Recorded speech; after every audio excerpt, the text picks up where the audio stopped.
அல்லாஹு ரப்புல் ஆலமீனால் வரவேற்று சொல்லப்பட்ட குணாதிசயங்களையும் அவனால் வெறுத்தொதுக்கப்பட்ட குணாதிசயங்களையும் பற்றி பேசி வருகிறோம். அந்த ஒரு அடிப்படையில் அல்லாஹ்விடத்தில் கேடுகட்ட குணமாக கிதுப் என்று சொல்லக்கூடிய பொய்யை பற்றி நாம் கடந்த வாரங்கள் பேசி வருகிறோம். இந்த பொய் ரப்புல் ஆலமீனுடைய வெறுப்பிற்கும் மட்டுமல்ல, மக்களுடைய உள்ளத்திலும் கூட அந்த பொய்த்தன்மை உள்ளவனை கேடுகட்டவனாக சித்தரிக்க செய்யக்கூடிய ஒரு வல்லமை படைத்ததாக அந்த பொய் இருந்து கொண்டிருக்கிறது. சகோதரர்களே, பெருமானார் ஸல்லல்லாஹு அலைஹி வஸல்லம் அவர்கள் அதிகம் எச்சரிக்கை செய்தது பொய்யைத்தான். உங்களுக்கு கூட நான் சொன்னேன் ஏற்கனவே, யா ரசூலல்லாஹ், ஒரு மூமின் விபச்சாரம் செய்வானா என்றால் செய்ய மாட்டான் நாங்க ரசூலுல்லாஹ். அதுக்கப்புறமா கொஞ்ச நேரம் கழிச்சு சொன்னாங்க, ஷைத்தான் கலப்பட எண்ணத்தை உண்டு பண்ணினால் விபச்சாரம் செய்வதற்கு கூட வாய்ப்பு இருக்கிறது அப்படின்னு சொன்னாங்க. அதற்கு அடுத்து பார்த்தீங்கன்னு சொன்னா, யா ரசூலல்லாஹ், ஒரு மூமின் திருடுவானா என்று கேட்கும்போது திருட மாட்டான்னு சொன்னாங்க. அதுக்கப்புறம் கொஞ்ச நேரம் கழிச்சு சொன்னாங்க, கலப்பட எண்ணத்தை ஷைத்தான் உண்டு பண்ணினானேயானால் திருடவும் வாய்ப்பு இருக்கிறது. யா ரசூலல்லாஹ், ஒரு மூமின் பொய் சொல்வானா என்று கேட்கும்போது ஆரம்பத்தில் யோசிக்கலாம் இல்லை, திட்டவட்டமாகவே சொன்னாங்க, ஒரு மூமின்கிட்ட பொய் தங்காது, பொய் இருக்காது. ஒரு ஈமானும் பொய்யும் ஒரு மூமினுடைய நெஞ்சத்தில் ஒன்று கலக்காது அப்படின்னு சொல்லிட்டு சொன்னாங்க. அல்லாஹ் பாதுகாக்க வேண்டும். நம்மையும் அறியாமல் சில கட்டங்களில் பேசிய பொய்களை அல்லாஹ் தஆலா மன்னிக்க வேண்டும். இந்த பொய்களுடைய விஷயத்துல இந்த பொய் 3 விதமான பரக்கத்துகளை எடுத்துரும். முதலில் அவன் செய்யக்கூடிய தொழில் அல்லது உத்தியோகம், இதுல ஏற்படக்கூடிய பரக்கத்தை போக்கிடும். பொய்த்தன்மையோடு ஒருவன் வாழ்ந்தானேயானால், நீங்க நினைக்கிற மாதிரி வெறுமனே வியாபாரத்துல மட்டும் பொய் இல்லை, வாழ்க்கையில பொய் சொன்னாலும் வியாபாரத்துல பரக்கத்து இருக்காது. நீங்க வியாபாரத்துல பொய் சொன்னாதான் வியாபாரத்துல பரக்கத்து இருக்காதுன்னு தவறா விளங்கிடக்கூடாது. வாழ்க்கையில பொய்த்தன்மை இருந்தாலும் வியாபாரத்தில் இருக்கக்கூடிய பரக்கத்தை அல்லாஹ் போக்கி விடுவார். ஏன்னா பொய்ன்றது அவ்வளவு கொடூரமானது.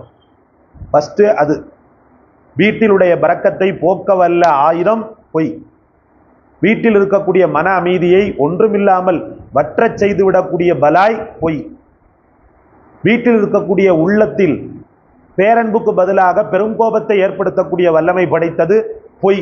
சகோதரர்களே, அதற்கு அப்புறமா பார்த்தீங்கன்னு சொன்னா, இந்த பொய்த்தன்மை அல்லாஹ்வுடைய பாதுகாப்பு அவன்கிட்ட இருந்து அப்படியே மெல்ல காவு வாங்கிடும். அல்லாஹ்வுடைய பாதுகாப்பு இருக்காது. வாகனத்துல போகும்போதும் சரி, வரும்போதும் சரி, அல்லது அவன் தனிப்பட்ட முறையில் இருக்கிறதும் சரி, கூட்டாக இருக்கிறதுலையும் சரி, அல்லாஹ்வுடைய பாதுகாப்பு அப்படின்றது கண்டிப்பாக இருக்கணும். அப்பந்தான் அவனால உயிரை பாதுகாக்க முடியும், உடம்பை பாதுகாக்க முடியும், எக்ஸெட்ரா எக்ஸெட்ரா. பாதுகாப்பு இல்லைன்னு சொன்னா அவனால நிம்மதியான முறையில் வாழ முடியாது. எப்படி பாதுகாப்பை போக்கும் தெரியுமா? மலக்குகளை தான் அல்லாஹ் ரப்புல் ஆலமீன் பாதுகாப்புக்கு என்று வைத்திருக்கிறான். மலக்குகள் தான் பாதுகாப்பு.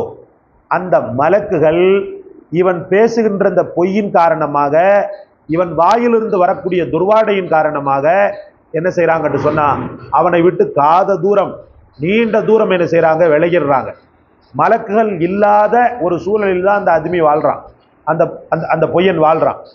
அப்போ அல்லாஹுடைய பாதுகாப்புன்றது முழுமையான முறையில அவன்கிட்ட இல்லாத ஒரு சூழல் ஏற்படுறோம். அல்லாஹ் உங்களையும் என்னையும் பாதுகாப்பானாக.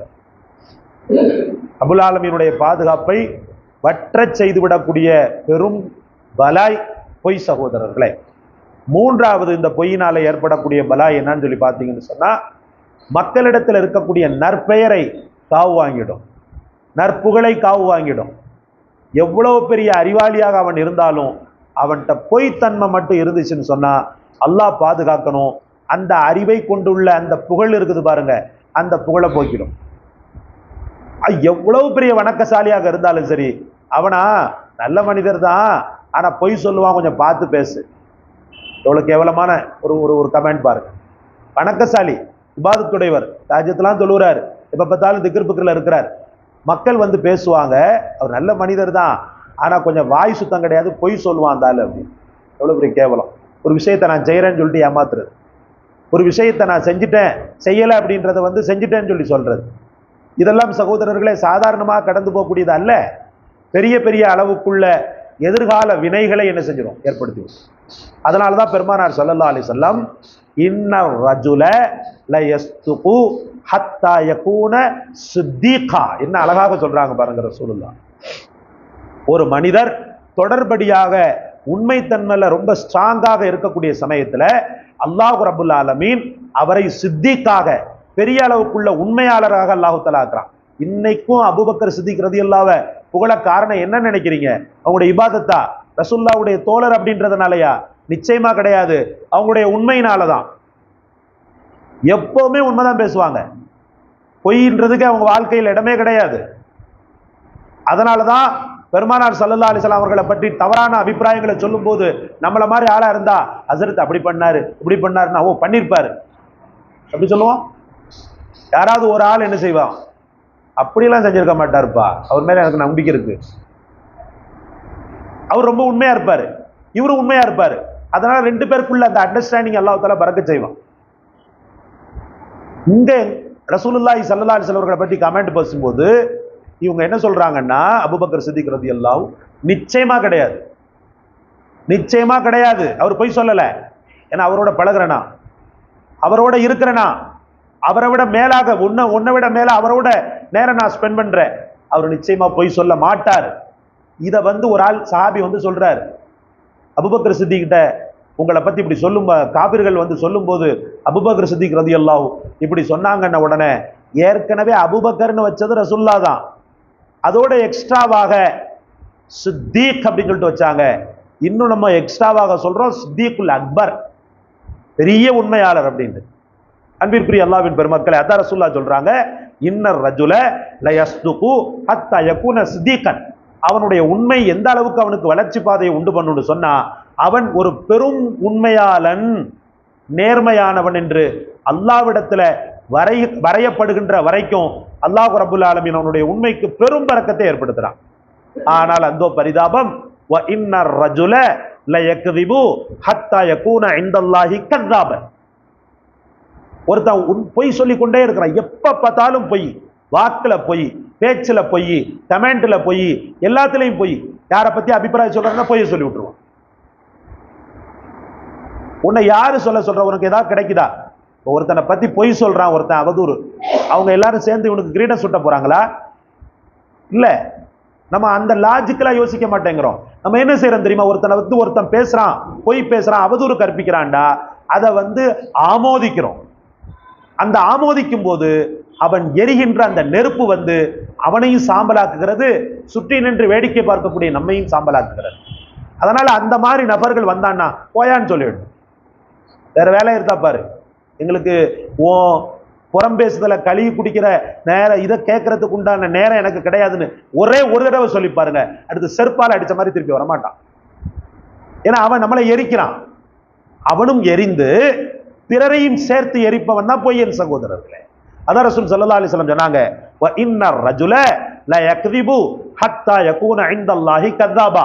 அவனுடைய தொடர் பொய்கள் என்ன ஆகும்னு சொன்னா, பொய் பொய் பொய் பொய் பொய்ண்டு சேர்ந்து சேர்ந்து சேர்ந்து சேர்ந்து ஹத்தா யகூன இன்தல்லாஹி கذாபா.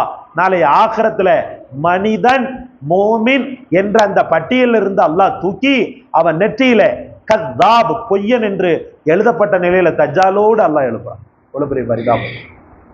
வலிமார்களோடும் சித்திகன்களோடும் சஹாபாக்களோடும் ரசூலோடும் எழுப்பப்பட வேண்டிய அந்த மோமின் தஜ்ஜால், உபை இப்னு கலப் போன்ற பெரும் பெரும் பொய்யர்களோடு அவன் எழுப்பப்படுகிறான் என்பது ஹதீஸின் கருத்தாக இருந்து கொண்டிருக்கிறது. பெருமானார் ஸல்லல்லாஹு அலைஹி வஸல்லம் அப்படிதான் சொல்றாங்க. அல்லாஹ் சொல்வான், வகூனு மா சாதிக்கின், உண்மையாளர்களோடே இருங்க, பொய் பேசுறவனோட இருக்காதீங்க. ஏன்னா நீங்க பொய் பேசுறவனோட இருந்தீங்கன்னு சொன்னா நிச்சயமாக ஒரு நாள் இல்லாட்டாலும் ஒரு நாள் அவன் உங்களுடைய நண்பன் தான், இல்லைன்னு சொல்லல. ஆனா நீங்க தொடர்படியாக அந்த பையனோடு பழகும் போது அந்த பொய்த்தன்மை உங்களுக்கும் வந்துவிட வாய்ப்பு இருக்கிறது என்பதற்காக அல்லாஹ் சொல்கிறான், வகூனு மா சாதிக்கின், வாழும் போதெல்லாம் இருக்கும் போதெல்லாம் சாதிக்கின்களோட இருங்க, நல்லோர்களை தேடி பிடிங்க, அவங்களோட நேரம் ஸ்பெண்ட் பண்ணுங்க, அவங்களோட மணிக்கணக்கா பேசினாலும் பரக்கத். ஒரு பொய்யனோடு மணிக்கணக்காக பேசினால் நரகம், பலாய், முசீபத். சகோதரர்களே, அமானிதத்தின் விஷயத்துல துளி கூட பொய் கலக்கவே கூடாது. அமானிதத்துல தான் உண்மை மேலோங்கி நிற்கணும், மற்ற விஷயங்கள்ல உண்மை மேலோங்கி நிற்கணும். சும்மா உண்மை சொல்ல மாட்டார் யாரும்.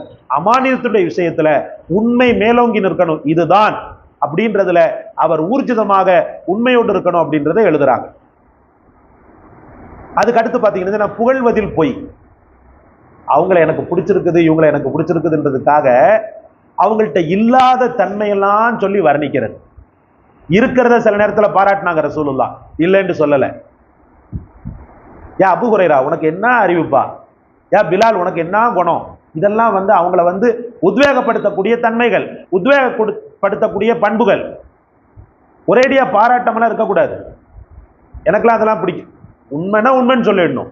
ஏன்னா அவங்க மூலமா பிறர் நன்மை பெறலாம், அவங்கள மாதிரி பிறர் செய்யணும்னு சொல்லி தோணலாம். உண்மைன்னா உண்மைன்னு சொல்லி எக்ஸ்ட்ரா ஃபிட்டிங்க்கு வேலை கிடையாது. எக்ஸ்ட்ராவாக கண்ணுக்காது மூக்கு வச்சு அவரால் என்ன நடக்க போகுது அப்படி புகழ்ந்து தற்புகழ்ச்சி புகழ்றதுனால அவங்களுக்கோ நமக்கோ ஒரு பெரிய அளவுக்குலாம் மாறுதல் ஏற்படாது. அப்படி இருந்த எத்தனையோ பேர் இந்த உலகத்துல காலாவதி ஆயிட்டான். அதாவது வஞ்ச புகழ்ச்சி செய்த எத்தனையோ பேர் இந்த உலகத்துல காலாவதி ஆயிட்டான். அந்த நேரத்துல என்னமோ உங்களுக்கு அவரும் இவரும் அவரு நம்மளை புகழ்ந்தாருன்னு சொன்னா அவரு பெரிய அளவுக்கு இவரை அங்கீகாரப்படுத்தி இருக்கிறாரு, அவரு இல்லைண்டா இவர் இல்லைன்ற மாதிரி எல்லாம் கொஞ்ச நாள் ஓடும். பொய்க்கு அழிக்கும், அதாவது அழியும் தன்மை அதிகம். சொல்லுவான் பாருங்க அல்லாஹ் தஆலா, இன்னல் பாத்தில கான ஸஹூகா, நிச்சயமாக பொய் அழிந்தே தீரும். இது படைத்தவனுடைய வார்த்தை, சும்மா போறவங்க வர்றவங்களுடைய வார்த்தை இல்லை. அதனால் இந்த வஞ்ச புகழ்ச்சிக்காரன் இடத்துல பழகுறதுலையும் ரொம்ப உஷாராக இருக்கணும். ரொம்ப புகழ்றான், அவன் டேஞ்சரான ஆளு, அவன் டேஞ்சர் ஃபிலோ, அவனோட பழகிறத கொஞ்சம் தவிர்த்துக்குருவோம். பரக்கத்தது என்ன இருப்பா அதை சொல்றாரு ஒருத்தர், இன்னைக்கு அதை பண்ணீங்க நல்லா இருந்துச்சு அது அப்படின்றார். அல்ஹம்துலில்லாஹ். அந்த பாராட்டு புகழ் கிடையாது. ரசூலுல்லாஹ் புகழ்ந்திருக்கிறாங்க. அதை போல எத்தனை பேரை புகழ்ந்திருக்கிறாங்க. உனக்கு என்ன மாதிரி குரலியா அப்படின்லாம் சில சஹாபாக்களை சொல்லியிருக்கிறாங்க. உனக்கு என்ன மாதிரி குரல், உன் முகம் அழகா இருக்குது ரசூலுல்லாஹ் சொல்லியிருக்கிறாங்க. அதற்கு ஆயிஷாவை சொல்லுவாங்க, உனக்கு நீதான் சிறந்தவ, உலகத்திலேயே அறிவாளிகள்லயே நீதான் சிறந்தவ அப்படின்லாம் ரசூலுல்லாஹி ஸல்லல்லாஹு அலைஹி வஸல்லம் சொல்லியிருக்கிறாங்க. அன்பிற்குரிய அல்லாஹ்வின் பெருமக்களே, அதனால வாழக்கூடிய காலகட்டத்துல இந்த பொய் நம்முடைய வாழ்க்கையில வந்துடக்கூடாது. நான் ஆரம்பத்துல சொன்னதையும் திருப்ப ஞாபகப்படுத்துறேன். வாழ்வின் பரக்கத்தை அழித்து விடும், வியாபாரத்தின் பரக்கத்தை அழித்து விடும், மக்களுடைய நல்ல அபிப்பிராயங்களை நாசமாக்கி விடும். சகோதரர்களே, பேசினால் உண்மை பேச வேண்டும், இல்லை என்றால் மௌனியாக இருந்து விட வேண்டும். நாம பேசும்போது பொய் வருது அப்படின்னு சொன்னா பேச்சை நம்ம குறைச்சோம்னாலே அல்ஹம்துலில்லாஹ் அந்த பொய் நமக்கு வராமலேயே போய்விடும். சகோதரர்களே, அல்லாஹ் ரப்புல் இஸ்ஸத் உங்களையும் என்னையும் பெருமளவுக்கு மன்னித்து வரக்கூடிய காலகட்டங்களில் பொய் என்ற அந்த பலாய் முசீபத்தில் இருந்து பாதுகாப்பானாக, பொய்யர்களிடமிருந்தும் பாதுகாப்பானாக. வாழும் காலமெல்லாம் எந்த நேரத்திலும் எந்த காலத்திலும் நேர்மையை மேலாடையாக்கி உள்ளத்தில் ஈமானை உரிதாக்கி அல்லாஹ் ரப்புல் ஆலமீன் உங்களையும் என்னையும் வாழ வைப்பானாக. சுப்ஹானல்லாஹி வ